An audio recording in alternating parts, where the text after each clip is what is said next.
Siga-nos atrás do Coelho Branco para entrarmos na toca e falarmos sobre Alice no País das Maravilhas.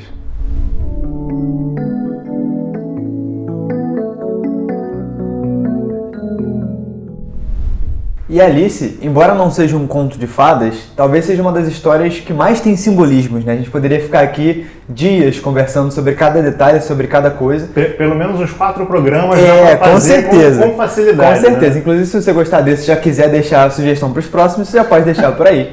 Mas a gente vai tentar levantar alguns pontos que a gente achou interessante para esse primeiro debate.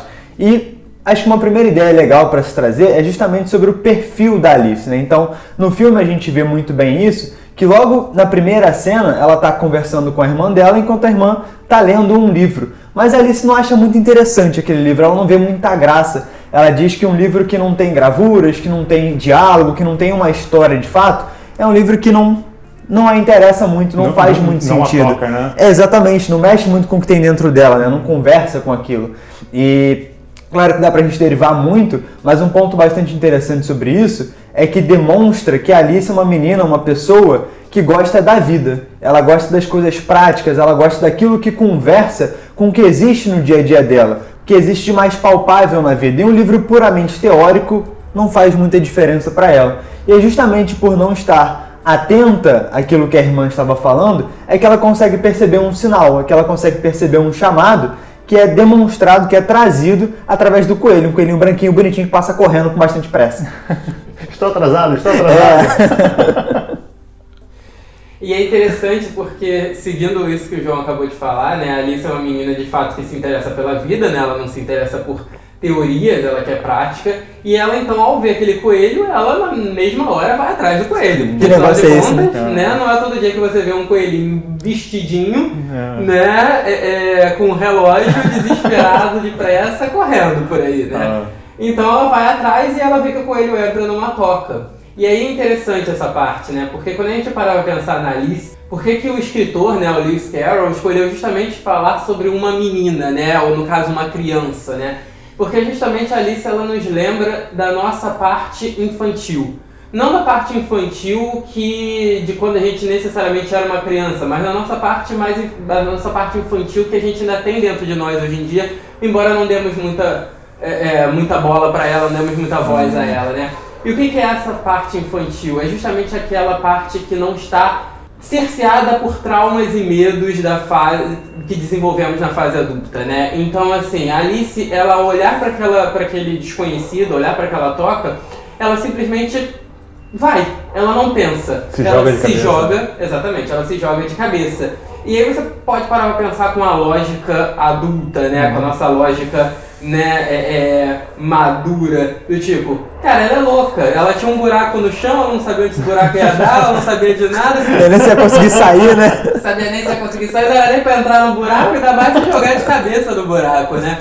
Mas isso é a nossa lógica falando. Essa lógica, ela não serve para Alice. Por quê? Porque a Alice é uma pessoa que se importa com a vida. Ela é uma pessoa que se importa em viver as experiências. E ela sabe que a única forma real da gente viver as experiências é nos jogando de cabeça nela. Não é que a gente tem que ser inconsequente, né? E aí entra a questão da maturidade ao interpretar o texto. Não é que precisamos ser inconsequentes na vida. Não. A gente precisa sim ter responsabilidade pelos nossos atos. Só que a gente só vai conseguir verdadeiramente nascer para as coisas, né? A gente só vai conseguir verdadeiramente encarar as coisas que a gente se propõe, de fato, se a gente se jogar nelas sem medo, sem preconceitos, sem traumas. E a Alice, ela veio nos trazer trazer essa mensagem através de sua própria ação. Pegando essa questão do nascer para as coisas, nós nascemos, em regra, de cabeça. É um simbolismo que o autor colocou dentro do texto para mostrar que Alice está nascendo para um mundo novo. Que mundo é esse? O mundo do País das Maravilhas. É claro que a gente vai ver que esse mundo do País das Maravilhas, ele não é tão harmônico assim, né? Ele não é um lugar... Tem tanta maravilha assim. Tem muito cortem as cabeças, né? A gente vai encontrar algumas coisas, mas isso é uma percepção que a gente pode dar dentro do livro e também do filme, do desenho, da animação, dela entrar dentro de si. Porque a Alice ela está passando por um período fora da Toca do Coelho, fora do País das Maravilhas, onde ela está atingindo uma determinada idade, onde ela vai ter que, vamos botar entre aspas, abrir mão da infância e entrar na fase adulta, numa fase mais madura, onde você passa a ter mais responsabilidades. Como o Patrick muito bem colocou, a gente acaba abrindo mão da criança dentro de nós e quando a resgata numa fase adulta, a gente resgata de uma forma um tanto quanto infantiloide. Com piadinhas de quinta série, né, umas coisas meio... uma coisa bem desarmônico. Quando não, a criança ela vai trazer pra gente essa beleza de ver as coisas pela primeira vez, de buscar entender o que está acontecendo. E logo assim que ela entra na toca, ela passa por isso. Ela percebe que ela tem que diminuir de tamanho para entrar, passar por uma porta. Em outros momentos ela vai ter que aumentar, ela vai ter que diminuir, ela vai ter que mudar, ela tem que ser flexível, ela tem que se transformar constantemente como uma criança brincando faz. Isso não significa que nós temos que ser falsos na vida adulta. Nós temos que vestir máscaras dizendo, não, aqui eu sou uma pessoa extremamente séria, aqui eu sou brincalhão, ali eu sou torcedor de tal time, então eu ajo de uma determinada forma. Não, não é isso. É você saber que existem lugares que você precisa se adequar para entrar. Não tirar aquilo que é você. Não deixar aquilo que existe de sagrado dentro de você de lado. Mas que é importante ser flexível. Porque quando você é flexível e as crianças são flexíveis, nós, à medida que vamos envelhecendo, nós não necessariamente amadurecemos, nós vamos nos tornando rígidos. E o nosso primeiro programa fala muito sobre isso, né, sobre se o desenvolvimento espiritual precisa ser sério, a gente acaba se tornando rígido demais. E quando a gente é rígido demais, vem a tempestade e nos quebra. Mas quando a gente é flexível como o bambu, a gente balança de um lado, balança para o outro, a gente se adapta, mas continua no mesmo lugar. Porque as nossas raízes estão bem presas e nós nos manifestamos de formas mais flexíveis, diminuindo, aumentando, de acordo com os espaços e as possibilidades ali dentro. E aí um outro ponto muito interessante, que fica muito famoso na história da Alice, principalmente por conta de rede social e tudo mais, é a participação do gato. Né? E o que ele traz, a mensagem, o ensinamento que ele passa para Alice, conversa muito com o que a gente está falando sobre amadurecimento de fato. Né? Conversa com várias coisas, mas essa parte do amadurecimento é bem palpável, né? Bem fácil da gente enxergar. E aí Alice chega até ele procurando o caminho, procurando alguma direção, e ele a pergunta, ele questiona ela sobre para onde ela está indo. E ela diz que não sabe. E aí a frase icônica que fica marcada pra gente é: se você não sabe para onde você está indo, qualquer caminho serve, ou talvez nenhum caminho te sirva, né? Isso, óbvio que a gente consegue desdobrar, mas é importante que a gente perceba, primeiro, que a gente tem que saber para onde a gente quer ir, a gente tem que saber aquilo que a gente quer buscar, que a gente quer alcançar, que a gente quer ter de fato na nossa vida, o que tem valor pra gente na nossa vida.